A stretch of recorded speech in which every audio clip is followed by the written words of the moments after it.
क्या हो अगर एक दिन आपको पता चले कि आप अपनी ज़िंदगी की हीरोइन नहीं हैं, कि आपकी यादें असली नहीं हैं और आप किसी और की कहानी में बस एक साइड कैरेक्टर हैं। आज हम बात करने वाले हैं एक्स्ट्रा ऑर्डिनरी यू नाम के एक कोरियन ड्रामा की, जहाँ एक लड़की को पता चलता है कि उसकी पूरी दुनिया एक मानवा यानी कॉमिक बुक है। कहानी शुरू होती है सियोली हाई स्कूल सियोल से। एक लग्जरी कार रुकती है और उसमें से उतरती है हमारी हीरोइन युन दानो। दानो बताती है कि हर हीरोइन की जिंदगी में कुछ चीजें फिक्स होती है, अमीर बैकग्राउंड, खूबसूरत चेहरा और ढेर सारे हैंडसम लड़के जो उसके पीछे पड़े हों। स्कूल में उसका सामना होता है 3 सुपर पॉपुलर लड़कों से जिन्हें कहा जाता है A3। वो नाम जो स्कूल का टॉप डॉग, वैक्यूम, ठंडा गुस्सैल और दानों का होने वाला मंगेतर, लीदोवा फर्टी फुटबॉलर। सब कुछ बिल्कुल किसी क्लासिक रोमांस ड्रामा जैसा लग रहा होता है, लेकिन तभी कुछ अजीब होने लगता है। दानों को अचानक ऐसा महसूस होता है कि जैसे वक्त अचानक कट गया हो। एक पल वो कॉरिडोर में होती है और अगले पल ही क्लास में बैठी होती, बिना ये याद किए कि वो वहाँ कैसे आई। कभी मिड टर्म शुरू होते तो कभी अचानक खत्म। दानों को लगता है कि शायद उसकी दिल की बीमारी या दवाइयों की वजह से उसकी याददाश्त जा रही है। डॉक्टर भी यही कहता है, लेकिन दिक्कत यहीं खत्म नहीं होती। लाइब्रेरी में दानों को एक अजीब किताब मिलती जिसका नाम होता है सीक्रेट। किताब के पन्नों पर उसकी अपनी जिंदगी के सीन्स बने होते। वो जो कुछ देखती वो आगे चलकर असल में घटित हो जाता, मतलब कि दानों भविष्य देख पा रही है। यही एंट्री होती है एक अजीब से कैरेक्टर की, स्कूल कैंटीन का वर्कर जिन मीचे, जिसे सब कहते हैं ड्राइड स्क्विड फेरी।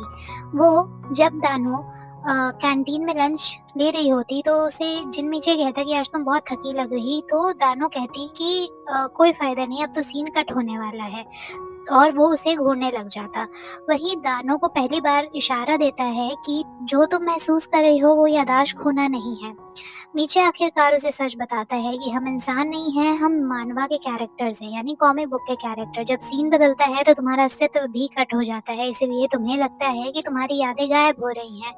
दानो को यकीन नहीं होता, लेकिन जब वो देखती है कि उसके दोस्त एग्जैक्ट वही डायलॉग बार बार बोल रहे हैं और कुछ भी याद नहीं रखते हैं, तब उसे समझ आता है कि सिर्फ वही है जो सेल्फ अवेयर है। दानो सोचती है वो ही इस मानवा की हीरोइन होगी, क्योंकि वो अमीर है, सुंदर है, बीमार है और बचपन से एक लड़के से ही प्यार करती है। सब क्लासिक लीड फीमेल के ट्रेड्स हैं। लेकिन फिर आता है सबसे बड़ा झटका। स्कूल में एक बुली लड़की होती है योजुदा।